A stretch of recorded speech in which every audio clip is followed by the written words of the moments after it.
गेल्या भागात आपण मूळाक्षरे, त्यातील स्वर, व्यंजन यांची ओळख करून घेतली. आतापर्यंत तुम्हाला कळलेच असेल की मूळाक्षरांमध्ये अ ते य पर्यंतची अक्षरे येतात. मूळाक्षराचे दोन भाग होतात, एक स्वर आणि एक व्यंजन. स्वरांमध्ये अ पासून आ पर्यंतची अक्षरे प्रामुख्याने येतात, तर व्यंजन मध्ये क ते ञ ही अक्षरे येतात. आज आपण ही अक्षरे शब्दांसहित बोलणार आहोत. अ अननस, आ आरसा, इ इमारत, इ इडलिंबू, उ उघड, ऊ ऊस, ऋ ऋषी, ए एडका, ऐ ऐरण, ओ ओढा, औ औषध, अंबारी, आहा. ऑ भाग 2 व्यंजन.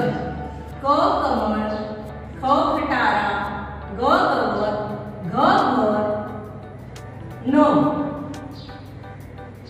च चमचा, छ छत्री, ज जहाज, झ झबले, ञ. ट टरबूज, ठ ठसा, ढ डमरू, ढ ढग, न बाण. त तलवार, थ थवा, द दरवाजा, ध धनुष्य, न न. प पतंग, फ फणस, ब बदक, भ भटजी, म मगर.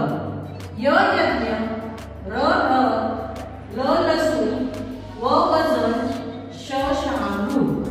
ष षटकोर, स ससा, ह हरण, ळ बाळ, क्ष क्षत्रिय, ज्ञ ज्ञानदेव.